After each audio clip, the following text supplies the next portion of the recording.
Official ಮಾಹಿತಿಗೆ ನಾವು weight ಮಾಡ್ತಾ ಇದ್ದೀವಿ ಅಷ್ಟೇ. ಮತ್ತಷ್ಟು ಅಪ್ಡೇಟ್ಸನ್ನು ಕೊಡ್ತೀವಿ ಒಂದು ಬ್ರೇಕ್ ಆದಮೇಲೆ.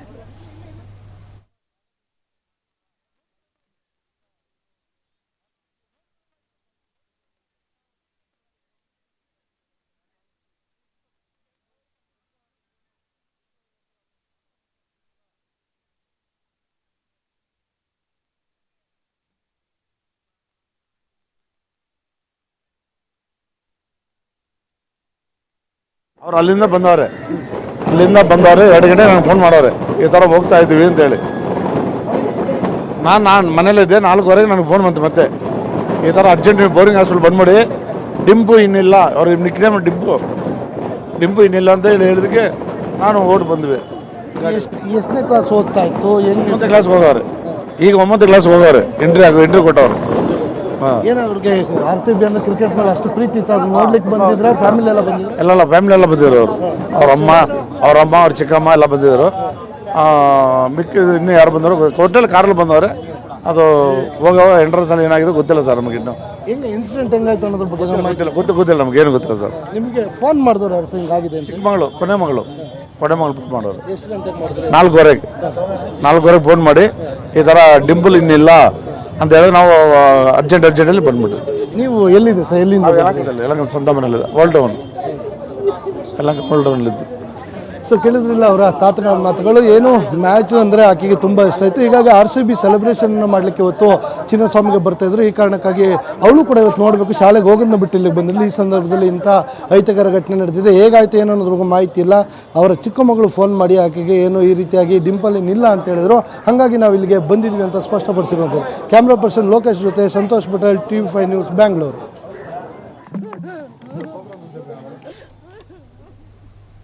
ಸೆಲೆಬ್ರೇಷನ್ಗೆ ಬಂದಿದ್ದಂತಹ ದಿವ್ಯಾಂಶಿಕಾ, ಚಿನ್ನಸ್ವಾಮಿ ಸ್ಟೇಡಿಯಂಗೆ ಸೆಲೆಬ್ರೇಷನ್ಗೆ ಬಂದಿದ್ದು ದಿವ್ಯಾಂಶಿಕಾ, 14 ವರ್ಷ ದಿವ್ಯಾಂಶಿಗೆ ಸತ್ತು ಹೋಗಿರೋದು ಈ ದುರ್ಘಟನೆಯಲ್ಲಿ, ಮೃತಪಟ್ಟಿರೋದು.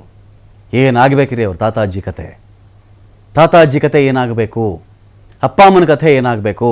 9th ಸ್ಟ್ಯಾಂಡರ್ಡ್ನ ಸ್ಟೂಡೆಂಟ್ ದಿವ್ಯಾಂಶಿಕಾ, ತಾಯಿ ಅಶ್ವಿನಿ, ಚಿಕ್ಕಮ್ಮ ರಚನಾ ಜೊತೆಗೆ ಬಂದಿದ್ದು ದಿವ್ಯಾಂಶಿಕಾ ಈಗಿಲ್ಲ.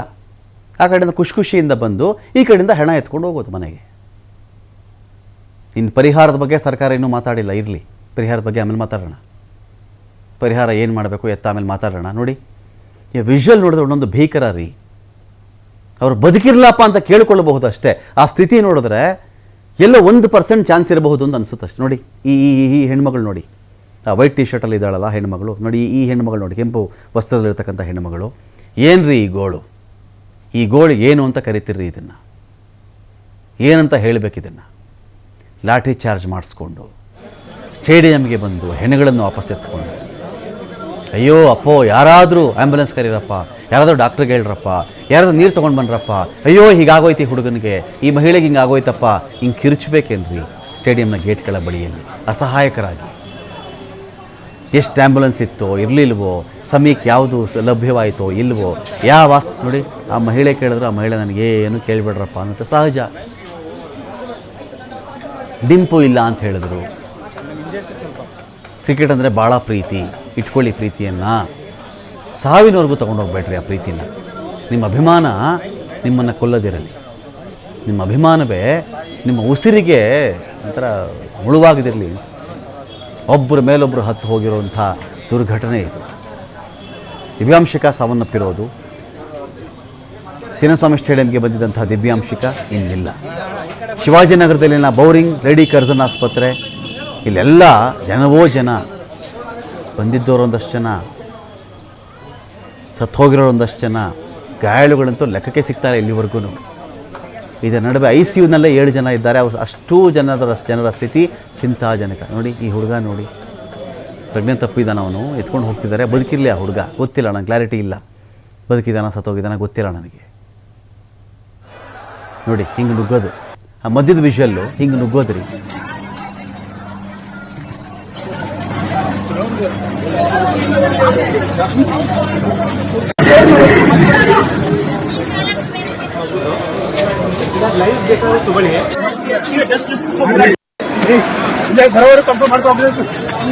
ಈ ಹೆಣ್ಣುಮಗಳ ಬಗ್ಗೆ ನಾನು ಮಾತಾಡ್ತಿರೋದಿಲ್ಲಿ. 9ನೇ ತರಗತಿಯಲ್ಲಿ ಓದ್ತಾ ಇದ್ದಿದ್ದಂತೆ 4 ಜನ ಸ್ಟೇಡಿಯಂ ಬಳಿ ಬಂದಿದ್ದಾರೆ. RCB ಗೆದ್ದು ಬಿಟ್ಟಿದ್ದಾರೆ, ವಿರಾಟ್ ಕೊಹ್ಲಿ ನೋಡೋಣ ಬನ್ನಿ, ಬೇರೆ ಬೇರೆ ಬ್ಯಾಟ್ಸ್ಮನ್ ನೋಡೋಣ ಬನ್ನಿ, ಟಿಮ್ ಡೇವಿಡ್ ನೋಡೋಣ ಬನ್ನಿ, ಆ ತಂಡ ನೋಡೋಣ ಬನ್ನಿ ಅಂತ ಬಂದಿದ್ದಾರೆ ಇವರು. 9ನೇ ತರಗತಿಯಲ್ಲಿ ಓದ್ತಾ ಇದ್ದವಳು ಇವಳು. ಶಿವಕುಮಾರ್ ಅಶ್ವಿನಿ ದಂಪತಿ ಮಗಳು ಚಿಕ್ಕಮ್ಮ ರಚನಾ ಇನ್ನಿಬ್ಬರ ಜೊತೆ ಬಂದಿದ್ದದ್ದು. 14 ವರ್ಷದ ದಿವ್ಯಾಂಶಿಕಾ ಮೃತ ಬಾಲಕಿ. ಈಗ 14 ವರ್ಷ ದಿವ್ಯಾಂಶಿಕಾಗೆ, ಈಗ ಮೃತ ಬಾಲಕಿ ಆಲ್ರೆಡಿ. ಕನಕಶ್ರೀ ಲೇಔಟಲ್ಲಿ ವಾಸ ಇದ್ದದ್ದು. 14 ವರ್ಷ ಶಿವಕುಮಾರ್ ಅಶ್ವಿನಿ ದಂಪತಿಯ ಮಗಳು. ಮಧ್ಯಾಹ್ನ ತಾಯಿ ಅಶ್ವಿನಿ, ಚಿಕ್ಕಮ್ಮ ರಚನಾ, ದಿವ್ಯಾಂಶಿ ಸೇರಿದಂತೆ 4 ಜನ ಸ್ಟೇಡಿಯಂ ಬಳಿ ಬರ್ತಾರೆ. ಕಾಲು ತುಳಿತ ಆಗ್ತಿದ್ದಂತೆಯೇ ದಿವ್ಯಾಂಶಿಕಾ ಸಾವನ್ನಪ್ಪಿರೋದು.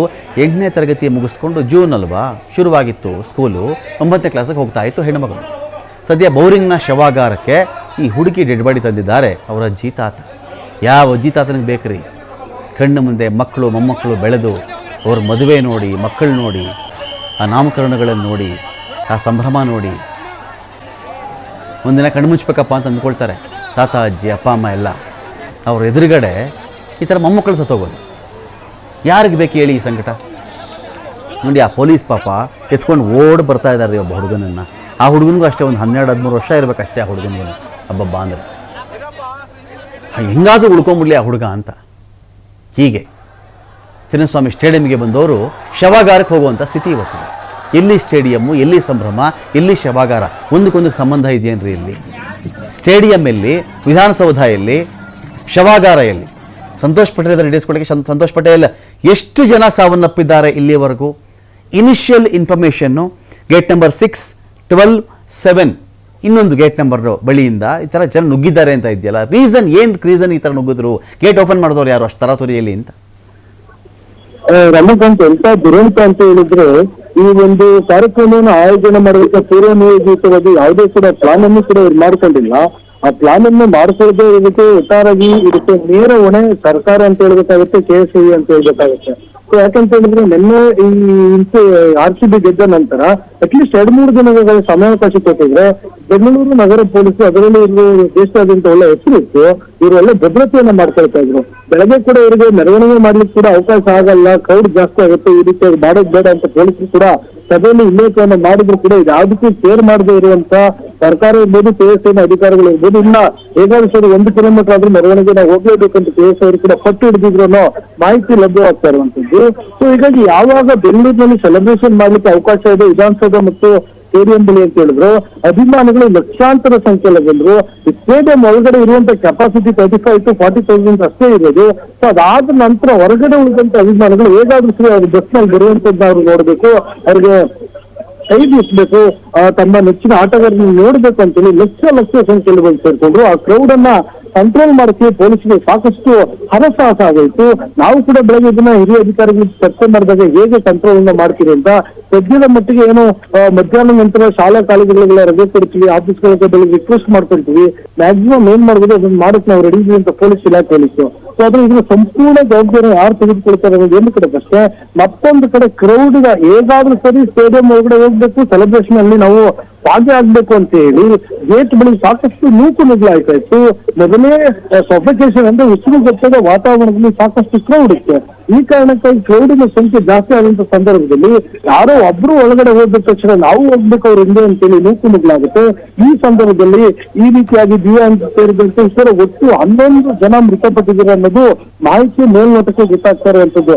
ಆದ್ರೆ ಇದುವರೆಗೂ ಯಾವ ಒಬ್ಬ ಅಧಿಕಾರಿಗಳಾಗ್ಲಿ ಸರ್ಕಾರದಿಂದ ಅಫಿಷಿಯಲ್ ಆಗಿ ಇದನ್ನ ಮಾತನಾಡ್ಲಿಕ್ಕೆ, ಇದನ್ನ ಹೊಣೆಯನ್ನ ಹೊತ್ಕೊಳ್ಳಿಕ್ಕೆ ಸಿದ್ಧರಿಲ್ಲ. ಯಾರು ಕೂಡ ಇದ್ರ ಬಗ್ಗೆ ಸ್ಥಿತಿಯನ್ನ ಬಿಟ್ಟಿಲ್ಲ. ಆಗಿರುವಂತ ದೊಡ್ಡ ಮಟ್ಟದ ಅವಘಡದ ಬಗ್ಗೆ ಯಾರು ಹೇಳಲಿಕ್ಕೆ ಏನೂ ಕೂಡ ಮುಂದೆ ಬರ್ತಲ್ಲ.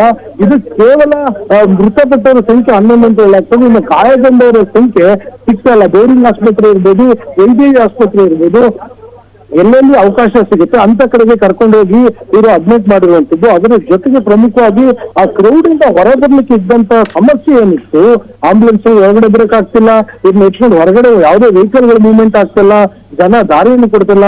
ಕೊಟ್ಟರು ಕೂಡ ದೊಡ್ಡ ಮಟ್ಟದ ಕ್ರೌಡ್ ಇಂದ ಹೊರ ಬರ್ಲಿಕ್ಕೆ ಮಿನಿಮಮ್ ಸ್ಟೇಡಿಯಂ ಒಂದು ಗೇಟಿಂದ ಮತ್ತೊಂದು ಗೇಟ್ಗಳ ಮತ್ತೊಂದು ರಸ್ತೆಗೆ ದಾಟಲಿಕ್ಕೆ 45 to 1 hour ಟೈಮ್ ಬೇಕಾಗಿತ್ತು. ಸೊ ಸೊ ಇದರಿಂದ ದೊಡ್ಡ ಮಟ್ಟದ ಈ ಅವಘಡಗಳಾಗ್ಲಿಕ್ಕೆ ಕಾರಣವಾಗಿದೆ. ಒಂದ್ ವೇಳೆ ಆ ಕ್ರೌಡ್ ಇಲ್ಲ ಅಂತ ಹೇಳಿದ್ರೆ ಈ ರೀತಿ ಅವಘಡಗಳು ಆಗ್ತಾ ಇರಲಿಲ್ಲ.